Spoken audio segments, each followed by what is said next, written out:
Hello, this is our weekly market alert video for the week ended August 28th, 2020. And I'm trying out a new virtual background. So you don't see the wall and the door and the ugly background that I had before. So this is new technology. So if something weird happens on the screen, then you'll know it's because of the virtual background that I'm using. Let me know what you think, if you like it or not. Basically, this week we had some very important information come out of the Federal Reserve.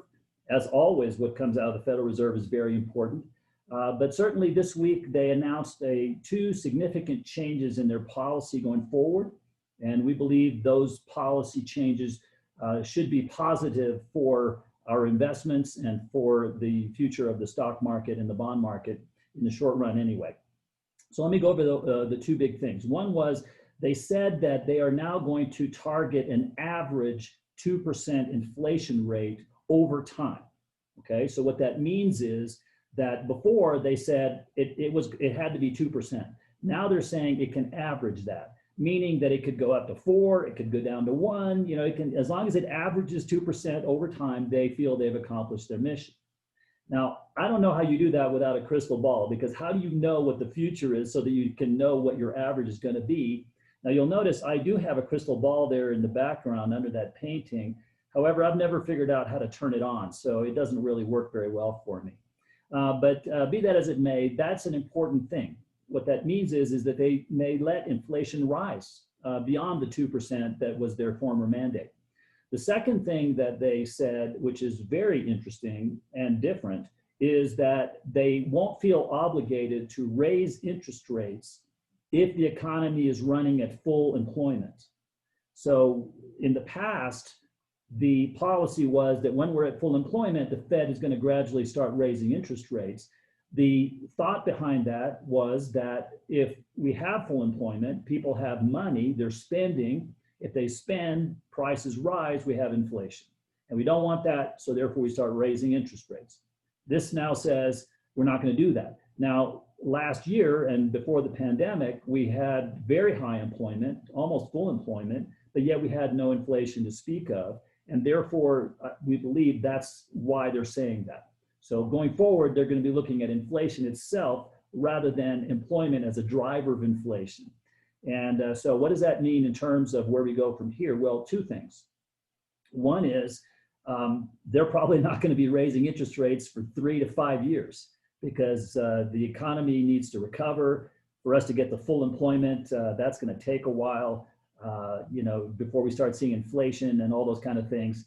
And certainly the economy right now is not in any shape where the Fed's going to raise interest rates in our view.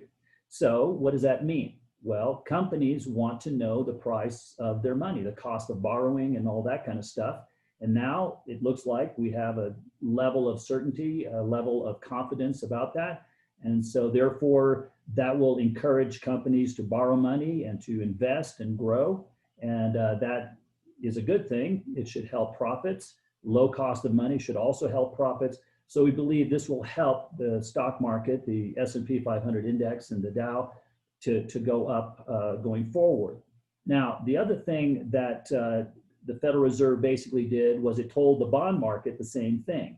And the bond market, as you know, from if you've watched our videos over time, is affected by rising interest rates negatively, generally speaking. And so that has been essentially taken off the table for a while. So it looks like for the bond market, we have calm. Investors like calm in general. And so that should be good there.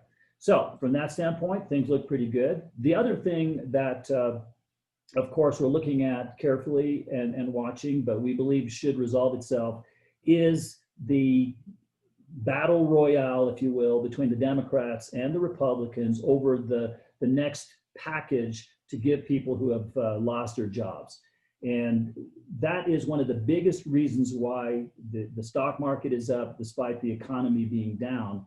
And that is that even though people have lost their jobs, they have the ability to make their mortgage, they have the ability to pay their rent, buy food, all those very important things to consume. And because of the $600 a week and the unemployment benefits that they're getting.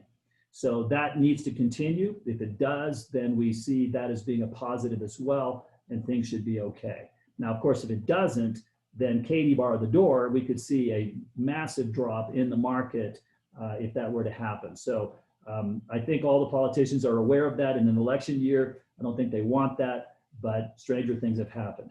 So those are the two biggest drivers. Now, of course, the elections are now official. We know that it's Donald Trump and we know that it's Joe Biden. And so now we go into the election season full blown, and we're going to start being bombarded by commercials, and we're going to have the debates and all that kind of stuff. And then we head into the elections. Right now, it doesn't appear that investors are particularly concerned about what's going on from the election front.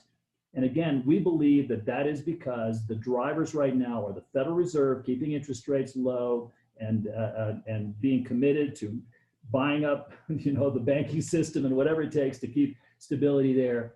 And of course, the Democrats and the Republicans coming forth with a package. So it appears that everybody believes that's going to be the case, and therefore we should continue to see positive signs in the markets. So right now, the elections don't seem to be a big driver. At this time, in the past, we have seen it be a big driver of the market, but right now it seems to be a non-event as I record this. So where does that leave us? It looks like things are okay. It looks like there's the potential for a storm, but we don't believe that storm will come.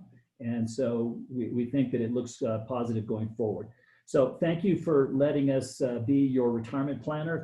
Thank you for letting us guide you through this pandemic from a financial standpoint.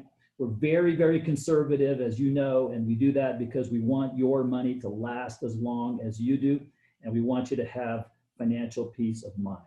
And so to the extent that we're able to do that, we feel that we've done our job, and we thank you for letting us do that very, very much.